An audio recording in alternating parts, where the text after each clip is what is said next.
I'm Jeff Astor, chemistry and computer science teacher at Simon Tech, and I'm part of the Better Lesson Blended Learning Master Teacher Project.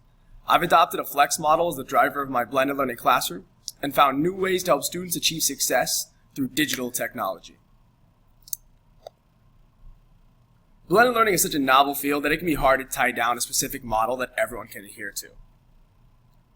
The model I use focuses on leveraging the one-to-one computer-to-student ratio that I have in my class to create rich learning experiences both in the digital realm and out of it. I focus on presenting content in various formats, creating learning environments where students are graded on mastery rather than completion, and facilitating student interaction with content through problem-based learning and gamification. My goal is to cultivate a culture of collaboration, show students how to constantly revise and improve their work, participate in hands-on investigations of science, and connect learning to real-world experiences, bridging the gap between schooling and fun. Getting to this point took a lot of trial and error, and it really started with examining the resources and space I had and determining what the best way was to take advantage of what I was given.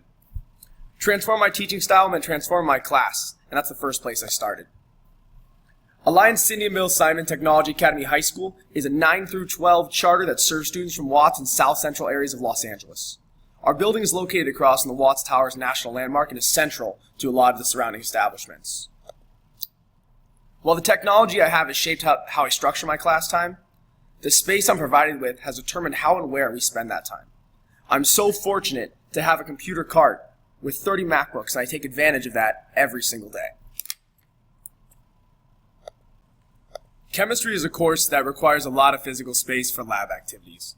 My classroom is on the 3rd floor and holds as many as 36 students during my second period, so I have to be really thoughtful in how I lay out my class. At the same time, I want it to have life, so I let my students shape it as much as possible. A quick panorama view from my door shows my computer science students working in different areas of the room. This floor plan shifts periodically depending on student interests and daily activities. Sometimes they'll spread out the desks for mobility or clump them together for group discussions and presentations. The only thing that stays constant are the tables located next to the sink and labware and equipment storage. Safety is a primary concern, so taking proper precaution is always necessary. Each year with help of my art teacher, I commission students to make wall art that fits the themes of my chemistry class. My class motto, Consume Knowledge, was developed by a student I had 2 years ago. And on top of that, students decide where the supplies will be stored, make the labels we use for the year, and hang up all of the art and labeling. Involving them in the development of the class instills a sense of ownership that encourages them to follow the protocol they set.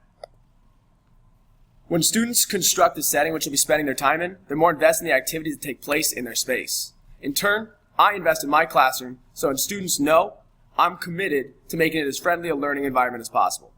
I designate specific areas for students who need a break, where they can make coffee or tea to enjoy during practice. Adjacent to this zone is our massage chair, an honor bestowed upon peer tutors who've been nominated by their classmates for exemplary behavior and academic habits. Supplying students with basic necessities helps eliminate distractions and establishes the team atmosphere that I try to cultivate. I made countless mistakes figuring out what best practices in blended learning worked for my students. Messing up again and again highlighted what I felt was really important and helped me transform my class.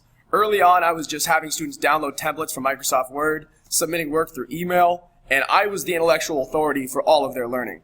With no system for organization and little personalization of coursework, it's no surprise that I came into a lot of obstacles. When I was in high school, I was either encapsulated by class or absurdly bored and restless. The model I developed for my chemistry, AP chemistry, and computer science classes draws on my own experiences and those of my former students who may have struggled. After hearing Sugata Mitra's TED Talk, I took particular interest in a quote of his. Learning can emerge as spontaneous order at the edge of chaos. Given that I felt my classroom often reflected the concept of organized chaos, I did some deep thinking and revision. The curriculum of questions that stemmed from this idea incorporated guided inquiry, peer assessment, collaboration, constant and seamless teacher feedback, celebrations of incremental and long-term achievements, and content that's truly connected to my students' interests and backgrounds. My current model is focused on giving as many students as possible a chance of finding success in chemistry or computer science, regardless of their math or reading levels. Now, at Simon Tech, we operate on a block schedule with 2-hour periods on Monday, Tuesdays, and Thursday, Fridays, and on Wednesdays, all classes meet for 45 minutes. These large chunks of time gave me the opportunity to innovate with the resource I had, leading me to where I am today. Now, the key model components that I focus on are culture building, presenting content in multiple formats and gamifying my class, using problem-based learning and helping students develop publicly visible products, involving a competency-based assessment system and allowing for student agency, as well as ensuring that there are times carved out for peer-to-peer evaluation and immediate feedback and constant revision. No student learns the same way, and recognizing that means that I needed to use all the tools available to me to help students see content in different ways as well as enjoy the experience of learning. With elements of a flipped classroom, like screencast lessons and practice problems, I want struggling students to feel like they have a fighting chance of achieving success in class, no matter how they performed in their previous classes. Before they leave my class for the year, just about every student will have watched countless instructional videos, investigated hands-on lab activities, scoured the internet for important info, and maybe even read straight out of a textbook or worksheet. I'm open to anything to help my students make academic progress. I'm also a firm believer that learning can and should be fun when framed correctly. Therefore, gamification is an integral part of my class, and almost any element of active practice ties in different gamified components. Solving calculation problems can be boring, but it doesn't have to be. During my unit on stoichiometry and unit conversions, I provide students with a web quest called Mr. Astor's Travels, complete with pictures of a much younger me engaging in various activities from destinations around the world. Here, students follow me by scanning strategically placed QR codes that lead them to new destinations that I traveled to during my time studying abroad in South Africa, and playing rugby in Europe, China, Southeast Asia, South America, and the Caribbean. Students convert currencies and then complete calculations on reactions necessary to make food delicacies pertinent to that region of the world. These gamified elements of my class add life and a joy factor that drives student learning. All this culminates in the ultimate review game, the Chemistry Hunger Games, at the end of the year, a self-paced review website where students practice and kill off districts by acing assessments. This is the 34th annual Chemistry Hunger Games, available at chemistryhungergames.weebly.com. I created the Chemistry Hunger Games Weebly website as a means to host a year's worth of chemistry content in one place and provide a gamified twist to the learning process. Students battle to kill off districts, each representing one of the 11 chemistry units taught this year, by acing assessments that have been tiered and varied according to different student proficiency levels. Students use these scoring rubrics to determine their own mastery level and receive a different point value for scoring different proficiencies on the assessments. These are tallied on a kill board that's stored digitally as a Google spreadsheet and conditionally formatted to easily highlight proficiency levels. Now, beyond review games, I use problem-based learning and publicly visible products to make their work meaningful and help students tie back everything we do in class to the larger picture. I design each learning sequence around a series of guiding questions and performance tasks that connect to a theme for the unit. Students investigate provided background info before developing an experiment that answers the guiding question. Using computers and iPad cameras, students record themselves completing the experiment because being able to replay the entire process increases student exposure to content and gives them more time to analyze the data they've generated. Questions include things like, why does popcorn pop, how do microwaves work, and why does soda lose its delicious taste once the bubbles are gone? I have students take all of their work and turn them into publicly visible digital portfolios. Each of these portfolios holds students accountable because they're uploading them to the internet, they're publishing their work for anyone to see, and they have the ability to scan and upload anything they've done using my Fujitsu Scan Snap and make sure that anyone can view these, including parents, stakeholders, admin, or other teachers.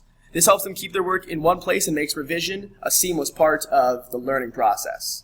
In my classroom, we use Wikispaces as the content hosting platform that allows for parents and students to access these digital portfolios, and I can highlight exemplar models, share great student achievement, insert support structures into digital lessons, and provide students with a means to collaborate digitally on long-term assignments. Our world runs on a competency-based model. For my class, competency is determined based on a conversation about student work samples and the progress they've made from the beginning to the end of the learning cycle. Students demonstrate competency through quantitative exams, labs, hands-on activities, and the creation of digital portfolios that display refined student work. Each activity or assignment is aligned to a number of learning targets, and students assess their own progress towards mastery for each learning target using these logs, learning target logs, that each student is given. And we have a discussion about how every component of class is used as a piece of evidence for competency. So the student and I come to terms with what they think their mastery level is, and they craft their argument that demonstrates mastery using the evidence that they've collected throughout the year. Student choice is also critical in developing self-directed learners, and as the year goes on, I open up the class to new opportunities for students to have their input directly reflect how our class operates. Students get to choose how they design labs throughout the year, but at the end of the year during the Assignment Tech Science Fair, they actually design their own guiding questions, develop their own experiments to test their guiding question, and then present their findings to the whole school, as well as develop a website that demonstrates what they've done. The days of only looking at old student data and doing a diagnosis as to what went wrong are pretty much gone. Innovative new tools allow me to have ongoing organic discussions about the quality of students' work and how they can improve it in real time. Collaborating on Google Docs is a given, but figuring out how to bring these to life is what I spend most of my time on. GoFormative is a real-time data tool that I use to determine exactly what my students know at given intervals in a learning cycle. GoFormative allows me to upload any document or worksheet and designate areas where students can enter information. Students then input numbers, text, or even drawings into the specified areas, and my interface is immediately updated with their responses. Using real-time data gives me the ability to make instant adjustments to instruction and target students who don't get it. Tools like Formative change the game for a teacher with a tablet who can move around the classroom and identify which students needs help and then determine how to provide it. Students own feedback loops in my class and end up using the space to host their own peer-to-peer evaluations during critical friends periods in class as well. When students are constantly revising and improving their work, they're much more comfortable investing their full efforts into producing something great. Thank you all for watching, and go check out some of the other amazing blended learning master teachers over at betterlesson.com. If you have any questions, please reach out to me on Twitter, and I'm always willing to talk. Thanks, and take care.